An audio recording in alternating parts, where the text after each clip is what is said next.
Hello friends, नमस्कार। स्वागत है आप सबको हमारे study platform toppers academy point में। जैसा कि आज का आप लोग का जो क्लास है वो क्लास 11 है। तो जो भी क्वेश्चन हम करवा रहे हैं वो किसी भी कॉम्पिटिटिव एग्जाम के लिए बहुत ही इम्पोर्टेंट क्वेश्चन है। और जो भी क्वेश्चन अभी लेकर आ रहे हैं वो सारे के सारे किसी न किसी एग्जाम में टच किया हुआ है ना।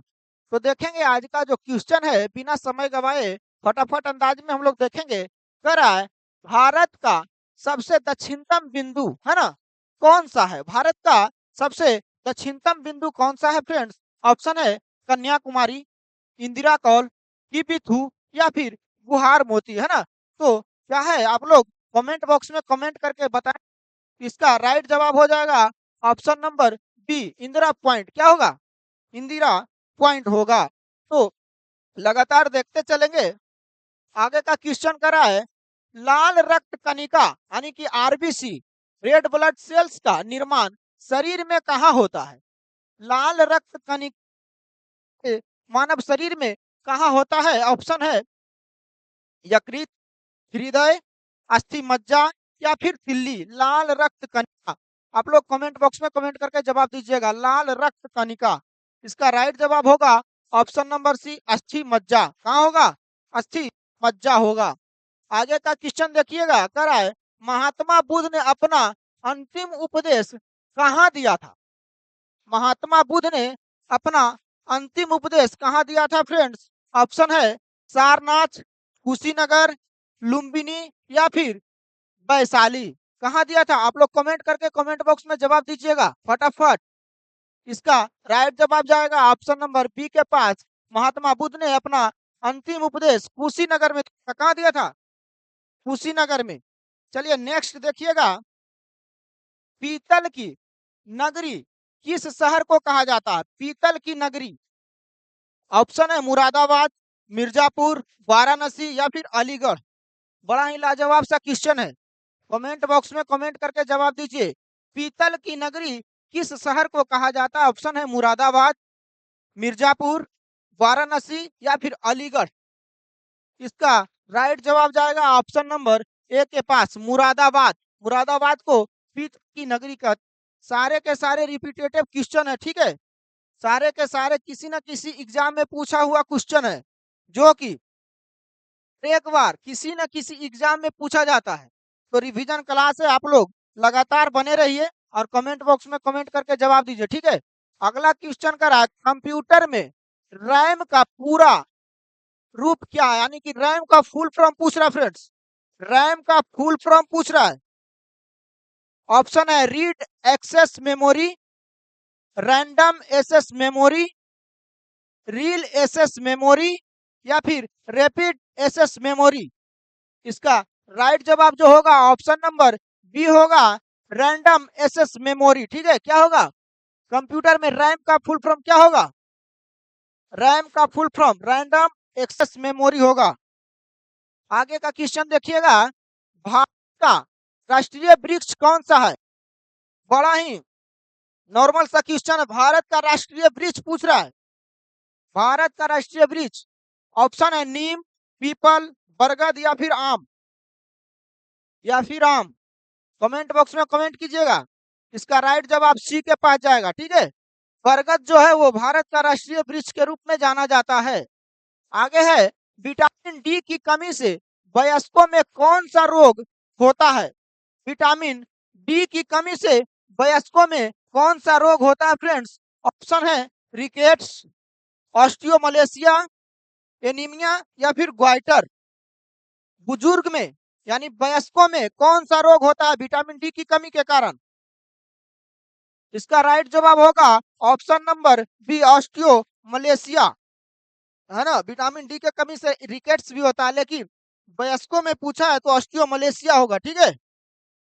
आगे देखेंगे, चिल्का झील भारत के किस राज्य में स्थित है? चिल्का झील भारत के किस राज्य में स्थित है? ऑप्शन है आंध्र प्रदेश, ओडिशा, केरल या फिर राजस्थान। चिल्का झील, इसका राइट जवाब होगा ऑप्शन नंबर बी, ओडिशा। क्या होगा? ओडिशा, है ना। नेक्स्ट देखिएगा, विश्व का सबसे बड़ा डेल्टा कौन सी नदी बनाती है? विश्व का सबसे बड़ा डेल्टा कौन सी नदी बनाती है? ऑप्शन है नील नदी, अमेजन नदी, गंगा और ब्रह्मपुत्र नदी या फिर मिसिसिपिया नदी। इसका राइट जवाब होगा ऑप्शन नंबर सी, गंगा और ब्रह्मपुत्र नदी, जो विश्व का सबसे बड़ा डेल्टा बनाती है। और सबसे बड़ा डेल्टा का जो नाम है वो क्या है? सुंदरबन डेल्टा। क्या है? सुंदरबन। सुंदरबन डेल्टा, जो कि पश्चिम बंगाल, कोलकाता में है। ठीक है, पश्चिम बंगाल में है। आगे का क्वेश्चन देखिएगा, अकबरनामा की रचना किसने की थी? अकबरनामा की रचना किसने की थी? ऑप्शन है बीरबल, फैजी, अबुल फजल या फिर टोडरमल। तो इसका राइट जवाब होगा ऑप्शन नंबर सी, अबुल फजल ने अकबरनामा की रचना की थी। अगला देखिएगा, मधुमेह यानी डायबिटीज रोग किसकी कमी के कारण होता है? मधुमेह किसकी के कारण होता है फ्रेंड्स? ऑप्शन है विटामिन, इंसुलिन, प्रोटीन या फिर वसा। इसका राइट जवाब जाएगा ऑप्शन नंबर बी के पास, इंसुलिन के कमी के कारण मधुमेह यानी डायबिटीज रोग होता है। अगला क्वेश्चन है, भारत का स्विट्जरलैंड किसे कहा जाता है? भारत का स्विट्जरलैंड किसे कहा जाता है फ्रेंड्स? बताएंगे। भारत का स्विट्जरलैंड जो कहा जाता है वो किसे कहा जाता है? कश्मीर को कहा जाता है। किसे कहा जाता है? कश्मीर को कहा जाता है। अगला क्वेश्चन है, रक्त का लाल रंग किसके कारण होता है? रक्त का जो रंग होता है वो लाल होता है। वो लाल रंग किसके कारण होता है? किस चीज, कौन से तत्व के कारण होता है? तो ऑप्शन है प्लाज्मा, हीमोग्लोबिन, प्लेटलेट्स या फिर डब्ल्यूबीसी। रक्त का जो रंग लाल होता है वो हीमोग्लोबिन के कारण होता है, इसलिए राइट जवाब हो जाएगा ऑप्शन नंबर बी। आगे का जो है सार्क, सार्क का मुख्यालय कहाँ स्थित है ना? सार्क का मुख्यालय कहाँ? कभी कभी क्वेश्चन सार्क का फुल फॉर्म पूछ देता है। ठीक है, सार्क का फुल फॉर्म पूछ देता है, 4 ऑप्शन होते हैं। तो आप लोग सार्क का फुल फॉर्म कमेंट बॉक्स में कमेंट करके बताएंगे। ठीक है, अगला क्लास में हम आपको इसका फुल फॉर्म बताएंगे, इसलिए तब तक के लिए आप लोग कमेंट करके जवाब दीजिएगा। सार्क का मुख्यालय कहाँ स्थित है? ऑप्शन है नई दिल्ली, ढाका, काठमांडू या फिर इस्लामाबाद। बताएंगे। सार्क का मुख्यालय जो है फ्रेंड्स वो काठमांडू नेपाल में स्थित है। कहाँ है? काठमांडू नेपाल में स्थित है।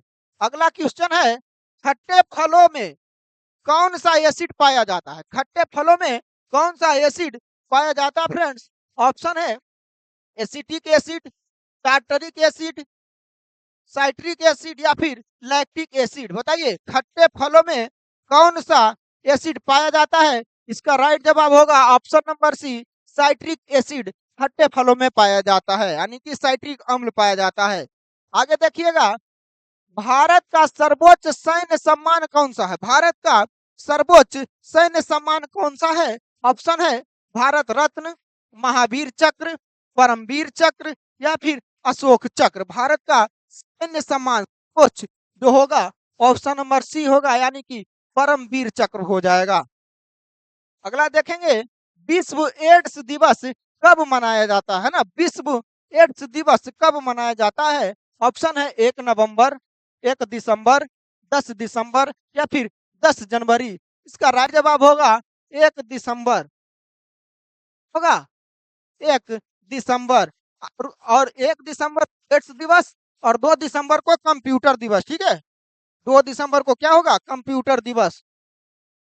अगला है, भांगड़ा किस राज्य का लोकप्रिय लोक नृत्य है? भांगड़ा जो है वो किस राज्य का लोकप्रिय नृत्य है? ऑप्शन है राजस्थान, हरियाणा, पंजाब या फिर गुजरात। तो भांगड़ा, भांगड़ा कहाँ का है? पंजाब का। कहाँ का है? पंजाब का। आगे है, इलेक्ट्रॉन की खोज किसने की थी? इलेक्ट्रॉन की खोज किसने की थी? बताएंगे। Goldstein, J Thomson, James Chadwick या फिर रदरफोर्ड। इलेक्ट्रॉन किसने की थी? राइट जवाब होगा option number B, J Thomson ने इलेक्ट्रॉन की खोज की थी। अगला क्वेश्चन करा है, भारत में श्वेत क्रांति किससे संबंधित है? भारत में श्वेत क्रांति किससे संबंधित है फ्रेंड्स? ऑप्शन है कपास उत्पादन, दूध उत्पादन, मत्स्य उत्पादन या फिर आलू उत्पादन। श्वेत क्रांति यानी कि दूध उत्पादन होगा। क्या होगा? दूध उत्पादन। फटाफट आप लोग कमेंट बॉक्स में जवाब दीजिएगा।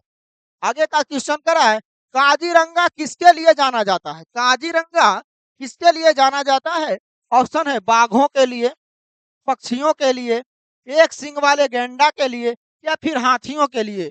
तो काजीरंगा अभ्यारण्य जो असम राज्य में स्थित है ना, हमारे भारत के असम राज्य में स्थित है, और वहाँ एक सींग वाला गैंडा के लिए वो अभ्यारण्य प्रसिद्ध है, काजीरंगा। ठीक है, आगे का देखिएगा, विटामिन सी का सबसे उत्तम स्रोत क्या है? पूछ रहा है विटामिन सी का सबसे उत्तम यानी सबसे अच्छा स्रोत कौन सा है? सेब, आम, आंवला या फिर दूध। तो इसका राइट जवाब हो जाएगा option number C, vitamin C का सबसे उत्तम स्रोत जो है वो आंवला है, यानी कि आंवला में विटामिन सी प्रचुर मात्रा में पाया जाता है। आगे देखिएगा, भारत का लौह पुरुष किसे कहा जाता है?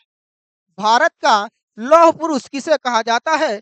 ऑप्शन है बाल गंगाधर तिलक, लाला लाजपत राय, सरदार वल्लभ भाई पटेल या फिर बिपिन चंद्र पाल। तो इसका राइट जवाब होगा, लौह पुरुष अगर पूछ रहा है तो सरदार वल्लभ भाई पटेल हो जाएंगे। ठीक है, लौह पुरुष हमारे सरदार वल्लभ भाई पटेल जी को कहा जाता था। आगे देखिएगा, पृथ्वी के सबसे नजदीक वायुमंडलीय परत कौन सा है? पृथ्वी के सबसे नजदीक वायुमंडलीय परत कौन सा है? ऑप्शन है समताप मंडल, आयन मंडल, क्षोभ मंडल या फिर बाह्य मंडल। इसका राइट जवाब जो होगा ऑप्शन नंबर सी हो जाएगा, क्षोभ मंडल जो है सबसे नजदीक यानी वायुमंडलीय परत है ना। आगे देखिएगा, इसमें पूछेगा पृथ्वी के किस मंडल में, है ना, वायुमंडल के किस मंडल में हवाई जहाज चलते हैं? तो वो समताप मंडल हो जाएंगे। क्या होंगे?